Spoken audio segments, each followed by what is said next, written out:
Welcome to Orange County Power Players, where we spotlight the personal, professional, and financial success stories of OC's top leaders. Here's your host, Danny Flores. Welcome back, everyone. My name's Danny Flores with OC Power Players, and our honored guest today is Dr. Gus Alva, zooming in from Newport. Dr. Alva is the medical director of ATP Clinical Research, a premier private clinical research company specializing in neuropsychiatric investigations. He is an associate professor in the Department of Psychiatry and Human Behavior at the University of California, Irvine. He is a forensic psychiatric consultant for the Orange County Superior Court and a diplomat of the American Board of Psychiatry and Neurology. Welcome, Dr. Alva. Well, thank you for having me, Danny. It's a pleasure being here with you. Yes. Now, give us a little bit of a snapshot of your business and what you do, maybe how you got there too.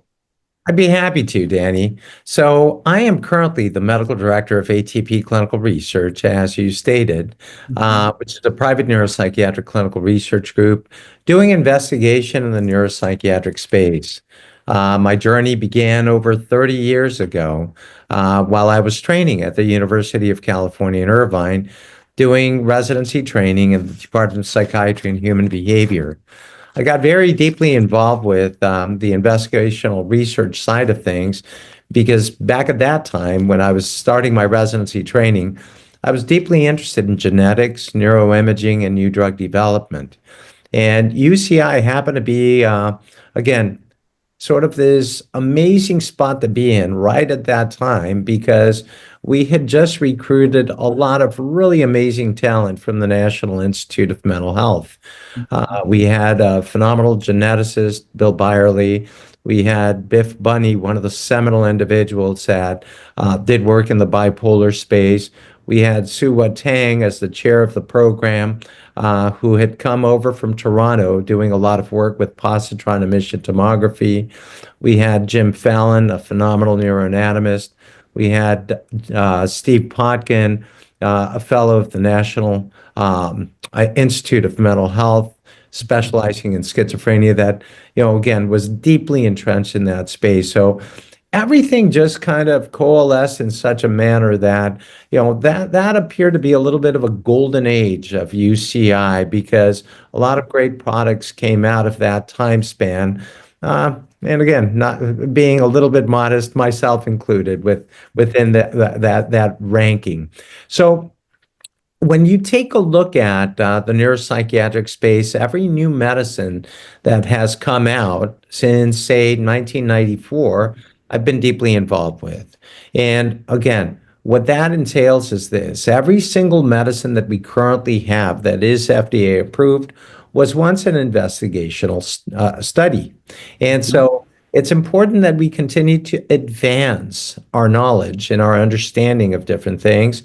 And I've been deeply involved with research work with depression, anxiety, bipolar disorder, schizophrenia, insomnia, Alzheimer's disease, Parkinson's disease, movement disorders.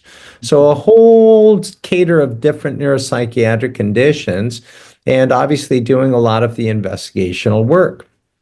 Now, the good news with that is that since I'm deeply involved with all of that work, that then helps us in our clinics because we obviously have the opportunity of knowing what's the most current treatment available for people, and that helps greatly.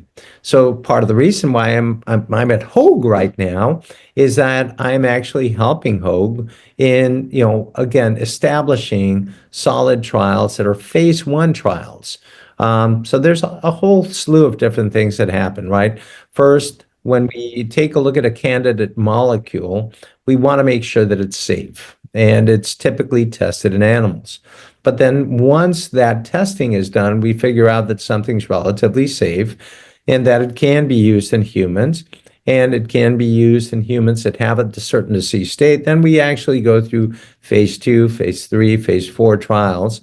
And so again, that's kind of the richness associated with that. I know it's a long-winded answer, Danny, but you did ask.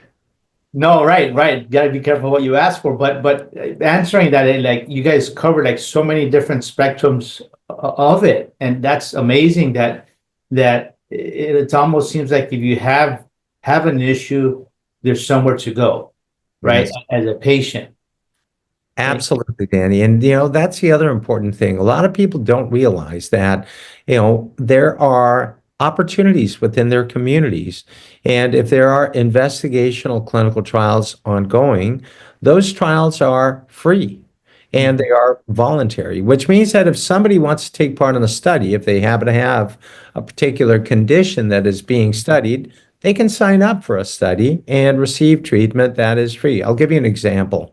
So we are setting up a center of excellence in Orange with Pacific neuropsychiatric specialists and ATP clinical research, where we will have the opportunity of offering individuals that suffer with depression every treatment modality that we currently know of, right?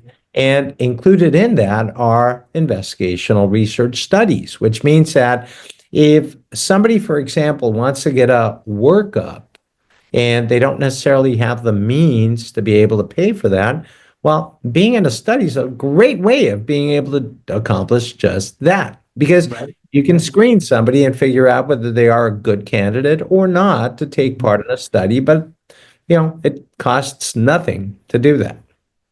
So in offering these great programs, are they just available in Orange County, or are they available in California, or nationally? How do you treat so many people? So there's a website called clinicaltrials.gov, and the government in the U.S. basically requires that any drug that is being tested that is going to seek out an FDA approval be in that particular website, right? So there are ways for people to figure out where different studies are being done. Obviously, the ones that I'm describing are here in Orange County, since we are speaking about Orange County power players, and we want to make sure that we avail our communities to different things. To give you an example, we're doing two incredible studies at Hoag right now, where if, for example, you suspect that you might suffer from Alzheimer's disease, you don't have any symptoms yet, you can potentially get a vaccine to not allow that to occur.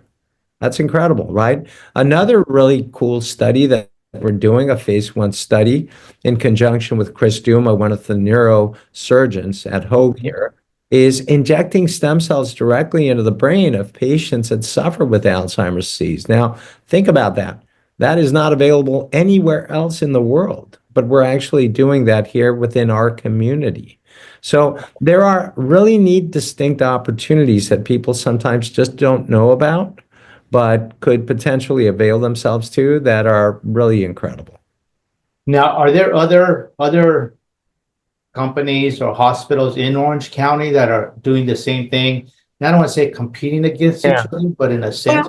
Yeah, not necessarily competing against. I mean, I think there are different investigational research companies, and that's where it's not a bad idea to be informed about what's out there. And then subsequently, if there's greater faith in one individual over another, even though they may be offering the same study, you might want to go a particular spot or not. So the neat thing is here having options, right? And for me as a doctor, it's so important that I present to my patient, options, because you always want to treat others the way that you would want to be treated. The golden rule applies. So educating individuals and letting them know, hey, look, this is what you would be able to receive in any clinic in the country.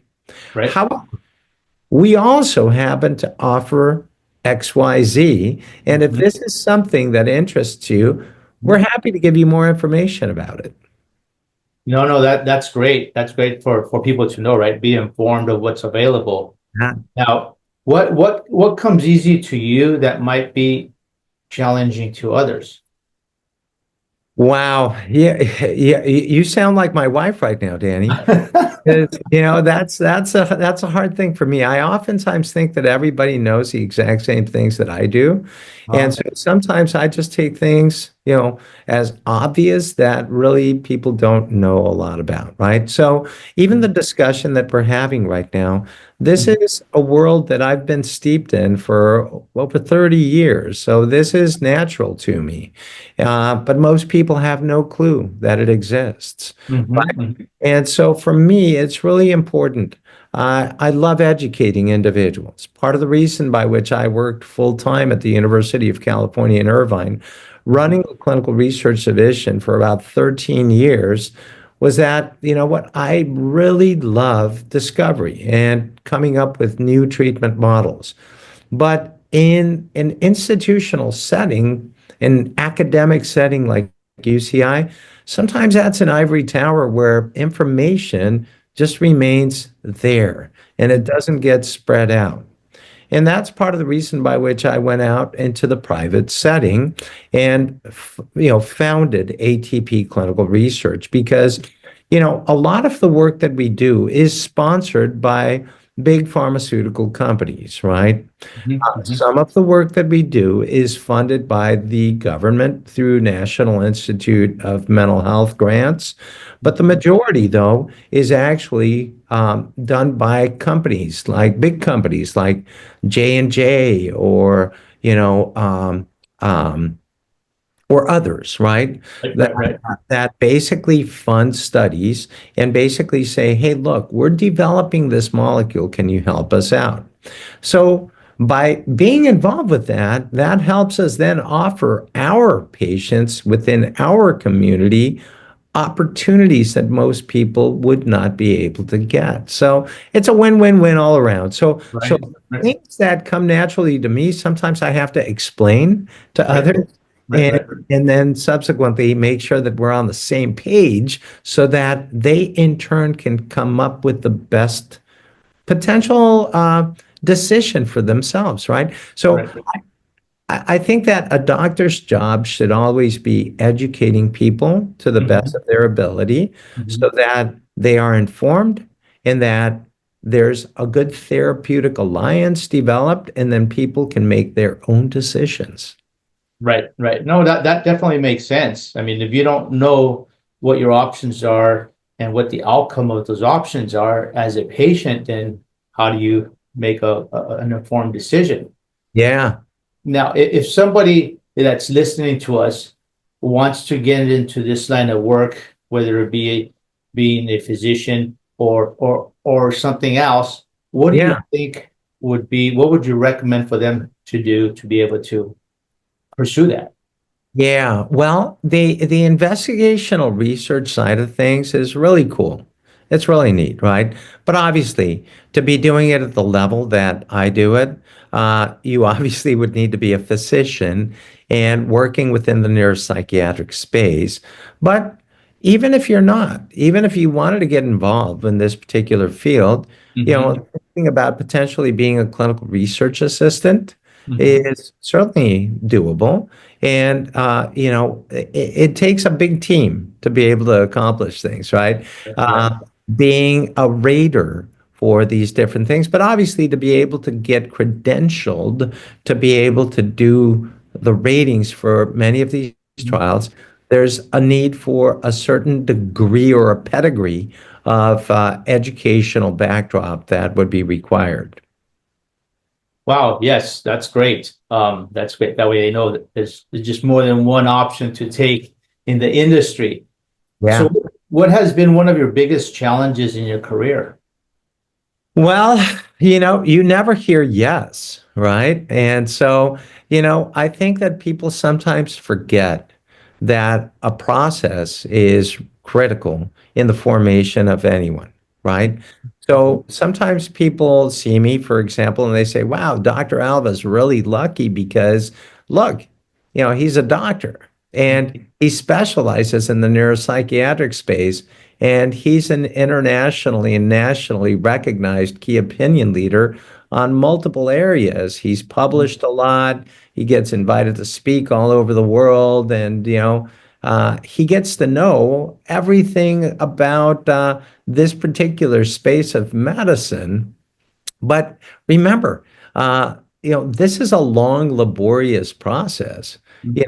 First and foremost, anybody contemplating medicine, first has to obviously go through college, then apply to medical school, go through medical school, then apply to residency training, then go through residency training, and then subsequently specialize in a particular given area. So that's a lot of delayed gratification, right? But it's that process, however, that forges you into what you become. And so I think that that's really an important thing, Danny. And just like your podcast, I do a video cast on YouTube called the Gus Alva Perspective. And in that video cast series, I explore a lot of these themes that, you're not just lucky. You have to go through a process, right? So people look at a seminal outcome and think, wow, how fortunate is that person? Well, no, the reality is that that person, to have gotten to that particular spot, has had to go through a lot. And that process is really the key to what you subsequently become. Right. There's no overnight success. Not at all. This morning I was swimming at 5:15 in the morning. Typically that's my routine. I get up and I swim about a mile and a half, and then subsequently I do another little bit of a high intensity interval training. That's how my day got started. But one of my friends once said, well, how do you become an accomplished swimmer? And the only way to do that is to eat up the miles in the pool, right? And it might seem like this tedious process, but to be good at anything, you have to apply yourself. I say you have to do the reps. Just like, yes, you do. It's yes. like going to the gym and you get up in the morning, go do you got to do it. Right? And you come back after your workout and you see no difference. And you do it for a week and it's still, you look the same. And maybe you might see something, but it takes 6 months. It'll take a year of like not seeing anything happen till you start gradually seeing the change. Yes. And I think that's in anything we do, right? You got to put in the reps. You got to put in the time. You got to delay that gratification. That's the only way to do it. You really do, Danny. I mean, you're stating something that is really absolutely accurate. So to give you an example of that, one of the things that we made mention, we're establishing a center of excellence here in the city of Orange, right? And I made mention, the beauty about having a brother who's also a neuropsychiatrist is that we get an opportunity of collaborating. And this is a project that I'm doing with my brother and some esteemed colleagues and friends who are very, very involved within this particular space. But the neat thing is being able to establish something within our community. It requires a lot of work, a lot of teamwork. It requires a lot of planning, a lot of different things. So, from the individual that is thinking about, just the configuration of the space, the staffing, all of the different logistics necessary to get the right elements in place so that at the end of the day, we can offer people just amazing opportunities that they didn't even know that they could potentially avail themselves to. Right. No, that's amazing. And that's absolutely true. So it sounds like you're doing well in your business and what you're doing for the community. Congratulations on that. Thank you, Danny. You know what? I thank the good Lord every single day. I wake up with a deep sense of gratitude. And you know what? That's one of the other very important things. I don't press spirituality on any of my patients, but of those individuals that embrace spirituality, again, I'll always encourage that because that always helps people out. I'm certainly an example of that, and I certainly give thanks on a daily basis. You know what? If you've got your health, you've got wealth, and with health, you can accomplish pretty much anything. But it's very important to always pay gratitude forward. I agree, 100%. I like to get up in the morning and I actually have a gratitude journal that I write in 3 things I'm grateful for every day. And Love if it. you start off with that mindset, you really don't have issues and problems. Your whole world changes in the outlook of life because it's a 100% true. problem and it really isn't. Because you know what? You get to live one more day. You either figure it out that day or you get a chance to find somebody that can help you figure it out. Or you know what? Or maybe you can't solve it, but you're Yeah. still alive. You live to fight another day. That's the whole idea. It's not just living to fight another day, but also, really recognizing the things that enrich your life. I'll give you an example, Danny. I feel so grateful. I've got the best wife in the world. I'm sure that everybody that is married to a good woman will say that too. But I've also got phenomenal kids. And one of the habits that I've gotten into with my youngest and with the majority of my kids, but obviously the two younger ones are the ones that, as we're tucking them in bed, I'll typically ask them to relate something to me, a kindness that was actually shared with them during that day Mhm. that somebody else did for them, and a kindness that they in turn also shared with somebody else. And I'll tell you what, my youngest is 10 years old. She just turned 10, but she has a wealth of just an abundance of knowledge and just wisdom that is actually just sort of inherent because I think that part of what we do with that little exercise actually also cements within her, that sense of wanting to do things right. Right. No, absolutely. Absolutely. So many business owners or people in your position look for additional ways to generate income passively to try to set themselves up for retirement or just to add additional income for the family. What are your thoughts on that? Danny, that's masterful, right? Mhm. Keep in mind that the majority of us wed ourselves with the physical presence. And the one thing, the most precious thing in your life, and I shared this with my son, my only son. I've got 5 children, 4 girls, 1 boy. And it was really interesting because Tristan once asked me, Dad, what is the most important thing that you actually possess? And I said, what, that's easy. That's time. And what I wanted to share with him was that, I gave my time freely to him constantly, as I would with any one of my children.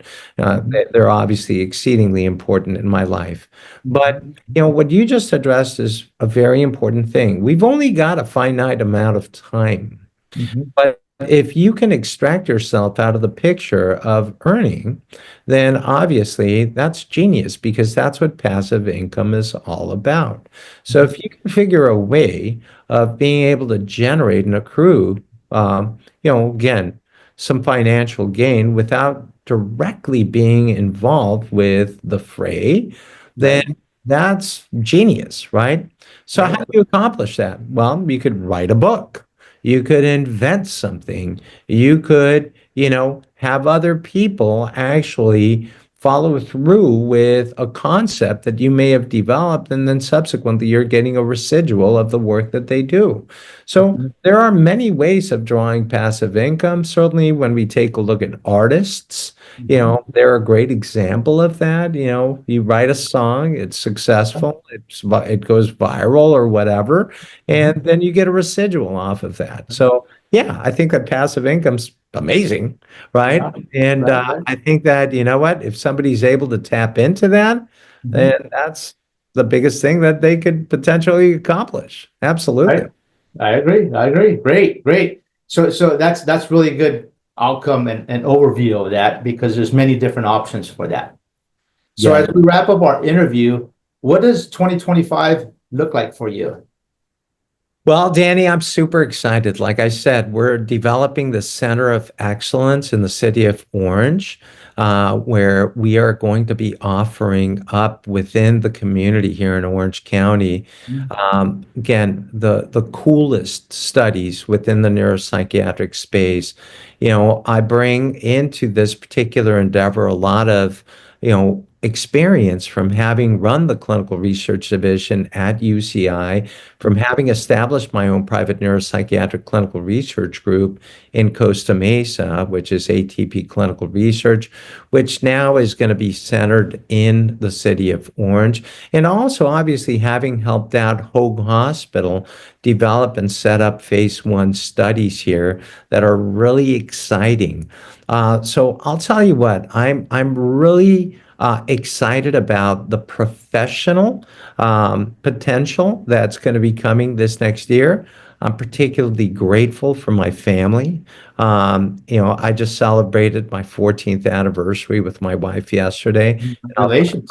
Thank you very much, Danny. What a blessing, because when you've got a true rudder that helps you out in life, when you've got children that you feel proud of, that that you feel like you are contributing to society, and helping out with, those are things that are exciting. For me, it may seem simple, it may seem mundane, but those are the things that hold deep value within my heart. So I'm excited about this next year. I'm excited about, expanding the friendships that I have with the people that matter to me. And I am particularly grateful for, again, having developed, the mindset to continue forging forth so as to be able to actually help out within our community. Our parents, I made mention my brother's also a neuropsychiatrist, but obviously, your parents influence you greatly, and our parents taught us a very strong work ethic. And I think that playing that forward onto others is really so valuable. Well, Dr. Alva, thank you so much for sharing your insight and your tips. That's great, and what you're doing for the community. Now, if somebody that's listening to us would want to get a hold of you, how can they do that? Well, thank you so much, Danny. It's been a pleasure being here with you. Pretty easy. 714-277-4472 is the easiest way to get a hold of ATP Clinical Research and find out about all of the different studies that we are currently involved with. And obviously, as I made mention, come this, the next couple of weeks, the Center of Excellence in the City of Orange under ATP Clinical Research and Pacific Neuropsychiatric Specialists will have been established. So that'll be a pretty easy conduit. And going online, atpcr.com is a very easy way of being able to see all of the different work that we're currently involved with. And lastly, as I stated, if you take a look at YouTube and look up the Gus Alva Perspective, it's a nice video cast that takes a look at, inspiring individuals from a neuropsychiatric point of view and embracing, gratitude and abundance over scarcity and fear, which are themes that oftentimes assail individuals. Very good. Thank you so much. My pleasure, Danny. Thank you for having me on your program. Thanks for listening to Orange County Power Players. Want to share your success story? Apply to be a guest at ocpowerplayers.com/guest.